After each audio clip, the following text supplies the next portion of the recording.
great, Doreen. It's a real honor and pleasure to have you here at our launch. We're very excited to have you, so thank you for joining us. Um, Thank you, Claire. It's great to be here. yeah, I'm gonna I'm gonna get going with the first question I wanted to ask you. So obviously you've been following our mobile gender gap reports for many years, and it's been great to be working with you over so many years on this issue. And you're as sort of a strong advocate for gender equality. I'd really love to hear your reaction to this year's report because the numbers are quite different this year. So I'd love to hear what you think. Well, first of all, it's always such a great report. I think it's something that policymakers and industry always eagerly look for, because, as you know very well, there's just not enough hard data in this area. And I do want, of course, to congratulate GSMA for its continued commitment to really changing the picture and really tracking those needed numbers on the mobile gender gap, because it is vitally important, not just to our work at the ITU, but as I said, governments, regulators, and of course, development practitioners around the world as well, so that we are able to assess where we are and where the gaps remain that are so critical, and that helps us to focus more direct, targeted interventions. Um, I think it goes without saying that women's access and meaningful use of connectivity, including access to mobile services, is key to their participation in social and economic activities. This is only going to increase as digital transformation accelerates around the world. I think some of the key findings of this year's Mobile Gender Gap Report also corroborate some of ITU's own data. And you've confirmed that the gender gap does remain greatest in low income countries. This points to the fact that affordability is still very much of a key issue and a major obstacle to women being online. That affordability barrier is also often compounded by other issues like cultural and social norms, which combine actually prevent women from having equal access to devices and to connectivity.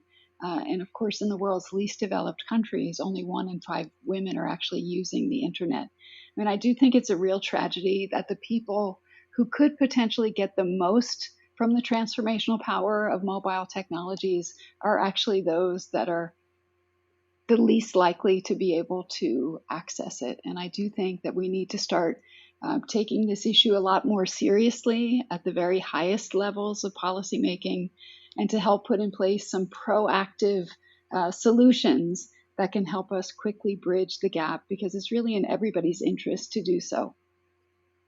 Yeah, I mean, I couldn't agree more. I mean, we really need more focus, and I think this report really does highlight that, as Matt shared just a minute ago. How progress in addressing the mobile gender gap has, as a result of COVID, which is really disproportionately negatively impacting women, has stalled, and in some cases, countries reversed, which is quite alarming. So, in this context, I'd love to hear from you. Where do you think we should focus our efforts, and how do we just ensure that we don't leave women and girls behind? So let me start with the where first. So the data shows that the top barriers to internet use are around affordability, the lack of skills, lack of awareness, and I think that chimes with the findings of this year's mobile gender report. We have seen the gender gap, as you just mentioned, shrinking in recent years in some parts of the world. The affordability issue has certainly been exacerbated during the pandemic, especially when we know that women have borne the brunt of the economic impact of the health crisis. So sadly, it does not come, I should say, as a surprise that this report finds that progress in closing the gender gap has stalled or even regressed, as you noted, in some countries. The gap in access to digital tools is also an important factor, as something that we need to keep in mind in our discussions and in our policy making. Right now, we see that even in connected homes, that women and girls may not have equal access to online work, to schooling opportunities, because they may be engaged in heavy household and also childcare responsibilities. I think it's important to recognize that owning a mobile phone is crucial to empowerment and also to independence. It's not enough to have shared access with other family members, because women and girls are often the last in line when it comes to getting online. So we do need to address the gender gap in smartphone ownership, which this new report actually shows has widened.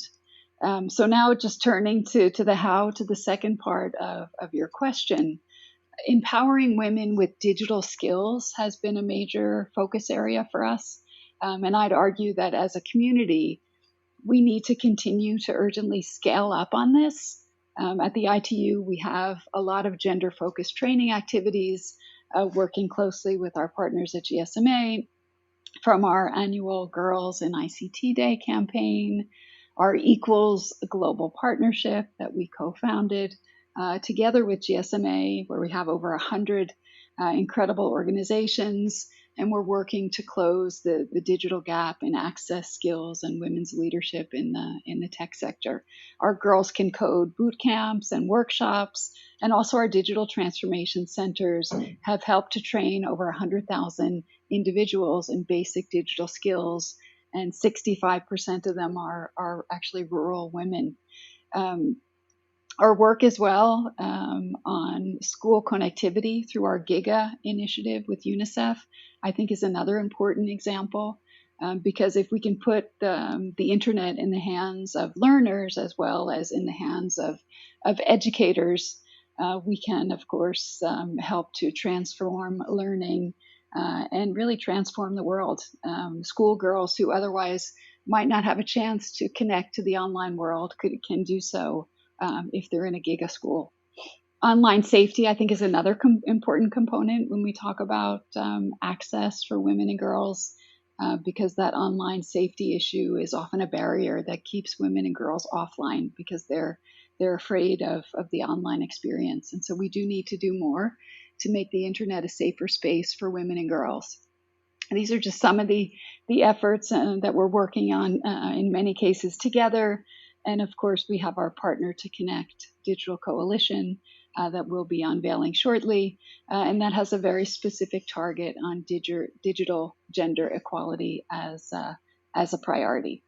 I did want to mention one of the findings that I did see as particularly worrying is that women are using their phones for a narrower range of activities, as your report shows. And I think that's something that was not previously identified. And it would be important to help us to then better target our interventions, knowing this kind of information. Great. And with Thank that, you so much. And also thank you for flagging the importance of, also addressing this issue for girls. While our report focuses on women, absolutely we need to start. We also have to focus on girls, and it's, as you say, very complex, covering affordability, skills, a range of social norms, and safety and security. So thank you. Thanks for that. It would be my dream if, when I'm talking to you this time next year, when we launch our next year's report, that we're back to talking about a reducing mobile gender gap rather than a stalled one or an increasing one. So if you have, in the sort of last minute we have together, if you had just one piece of advice for this audience of how we can make sure that that happens, what would it be? so let's make sure it happens, Claire. I would love Yeah. that too. That would be my dream as well. I think it's all about partnership, and that's what our Partner to Connect Digital Coalition is about. No one's going to be able to do this alone. We understand where the new challenges are, and I do think we need to build strong, solid, and sustainable collaboration and cooperation models across different stakeholder groups so that we can close the digital gender gap. And of course, Equals is a great example of an important partnership exactly on the digital gender gap. Right. Thank you so much for your time today, and also for your real leadership on this space. It's a honor and a privilege to be working with you on this topic and to have you here. So thank you so much, Doreen, for sharing your time and your insights with us. Well, thank you, Claire. It's always a pleasure. Thank you.